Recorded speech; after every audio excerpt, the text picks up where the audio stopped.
pertumbuhan laba sejumlah ban besar masih terbatas hingga 4 bulan pertama tahun ini. Tren ini diperkirakan akan berlanjut hingga pertengahan tahun 2026. Dari jajaran ban buku 4, hanya Ban Mandiri yang berhasil mencetak pertumbuhan laba bersih ban only di level double digit per April 2026, yakni sebesar 18,85% secara tahunan menjadi Rp18,05 triliun. Capaian itu selaras dengan pertumbuhan pendapatan bunga bersih ban yang tumbuh 9,83% year-on-year menjadi Rp27,91 triliun. Pun, kredit yang disalurkan ban dalam periode ini tumbuh subur 18,48% year-on-year menjadi Rp1.550,17 triliun. Direktur Finance and Strategi Ban Mandiri Novita Widya Anggraini menyebut, pada dasarnya capaian ban dalam periode ini selaras dengan strategi penguatan ekosistem yang dijalankan secara terintegrasi di seluruh segmen bisnis, termasuk dalam menyokong program pemerintah. Ban Mandiri terus memperluas akses layanan finansial yang nyaman dan menyeluruh bagi masyarakat, sekaligus menjaga keunggulan berkelanjutan sebagai mitra strategis pemerintah dalam mendorong pertumbuhan ekonomi nasional. Secara keseluruhan, untuk menjaga kinerja, Novita bilang pihaknya fokus pada dua hal, yakni diversifikasi sumber pendapatan dan disiplin pengelolaan risiko. Dengan begitu, pertumbuhan yang dicapai ban tetap berkelanjutan di tengah situasi yang menantang.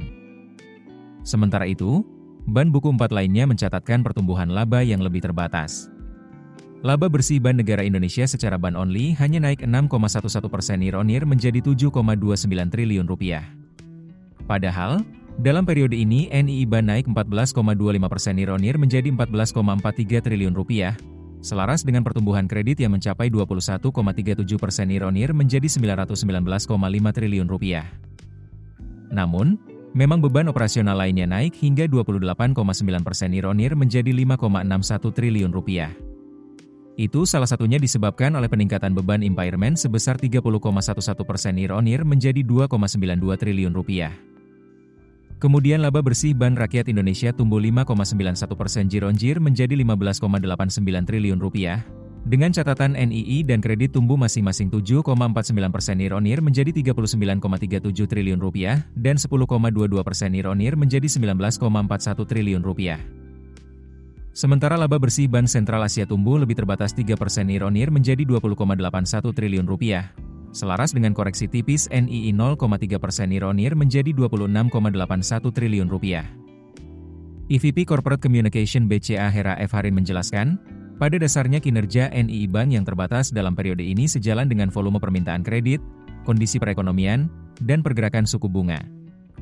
Memang, dalam periode ini penyaluran kredit ban juga tumbuh terbatas 4,54% year-on-year menjadi Rp965,01 triliun.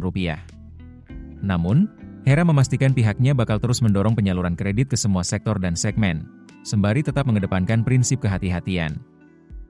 BCA juga senantiasa mempertahankan posisi permodalan dan likuiditas yang solid untuk memberikan landasan bagi pertumbuhan kredit yang berkesinambungan dan berkualitas dalam jangka panjang.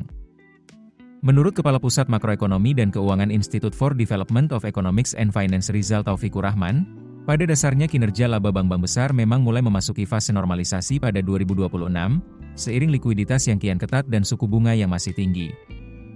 Ia melihat tekanan laba juga masih bakal berlanjut hingga semester 1 2026. Pasalnya, laju pertumbuhan kredit yang lebih kencang dari dana pihak ketiga membuat kompetisi dana makin mahal. Di saat yang sama, kenaikan suku bunga acuan dan SRBI turut membuat biaya dana perbankan bertahan di level tinggi. Akibatnya, NIM industri berpotensi tertekan karena bunga dana naik lebih cepat dibanding repricing kredit, jelas Rizal kepada Kontan, Kamis, 28 Mei 2026. Kendati begitu, Rizal menilai fundamental perbankan masih cukup kuat, pun kualitas asetnya relatif terjaga.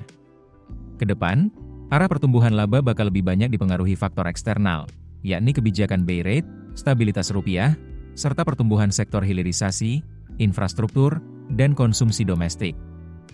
Dalam kondisi ini, strategi efisiensi ban memainkan peran penting untuk menjaga pertumbuhan laba. Ban dengan dana murah yang kuat, efisiensi digital yang tinggi, dan kualitas aset yang sehat, diperkirakan tetap menjadi outperform di tengah fase konsolidasi laba saat ini. Keputusan bisnis terbaik datang dari data, bukan tebakan.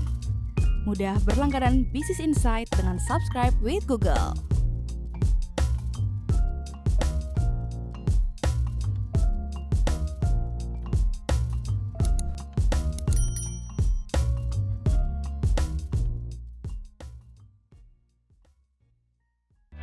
Download aplikasi Kontan sekarang di App Store atau Play Store.